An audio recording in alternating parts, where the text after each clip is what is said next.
Making gingerbread biscuits is super easy with this recipe. I'm starting off with unsalted butter and golden caster sugar in my mixer. I'm going to let that do all the hard work for me. You need to start by creaming those two ingredients together. Once you've done creaming together the butter and sugar, add an egg, always with the mixer not mixing.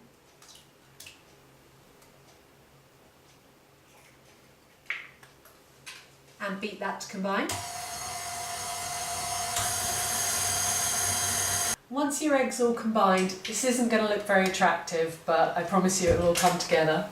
We're going to add in plain flour and ground ginger. That's what's going to make these biscuits really nice and spicy.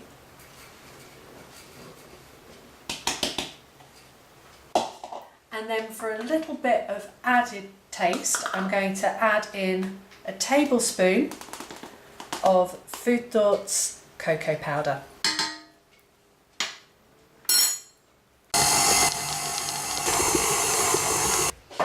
Once you start to see the sides of your bowl again and the dough starts to form, that's the time to stop.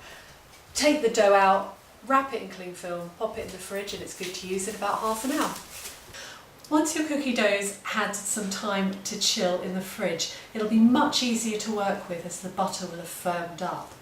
I'm ready now to roll this out.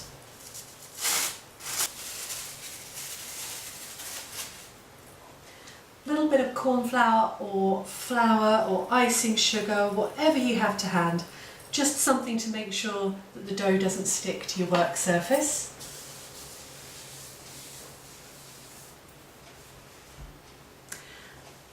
And I'm using a non-stick rolling pin with marzipan spacers. Now these will make sure that we get a perfectly even roll all the way around.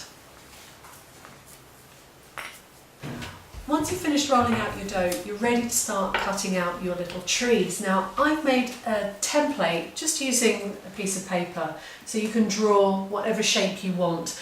It should be about 10 centimetres wide and 15 centimetres tall for this cake. So pretty basic tree there. And I'm going to use my template just with a sharp knife.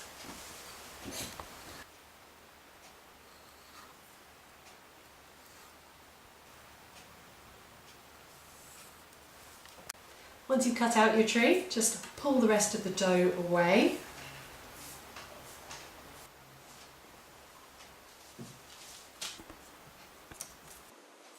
So once you've cut out all of your trees, I recommend you make at least 5. If you're nervous, make 6, so you've got 1 extra.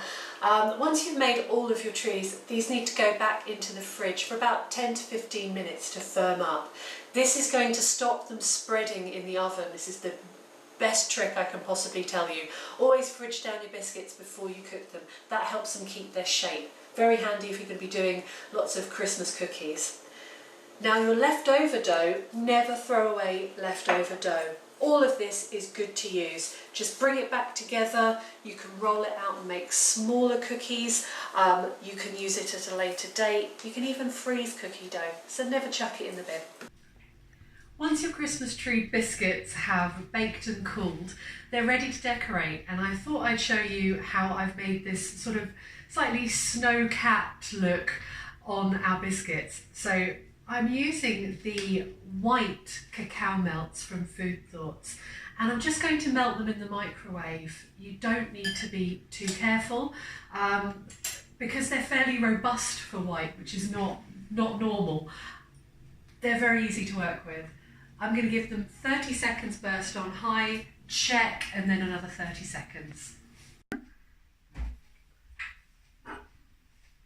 So after 30 seconds on high, you'll see really not a lot has happened. Very unusual for white chocolate. It really holds up to being melted. I'm going to put it back in for another 30 seconds. So another 30 seconds, the bowl's going to feel warm and the melts have started melting. It's important that you check after every 30 seconds, just in case they melt too much or you burn your chocolate, which you really don't want to happen. I think this can go on for another maybe 20, just to finish off that melting.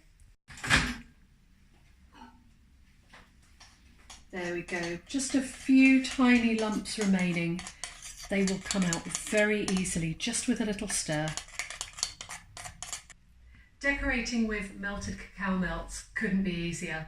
What I'm going to do is just blob a little bit of the white chocolate at the top of our tree and spread it so that it just covers these top few branches. Using a cocktail stick, just tease some little drips.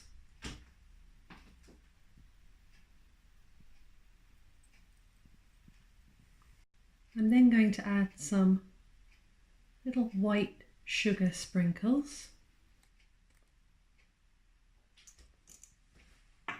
and a spray of edible white glitter. Let this set and it's ready to adorn our beautiful cake. Hope you enjoy making these. The recipe is on the Food Thoughts website. I've been Charlotte White, you've been gorgeous.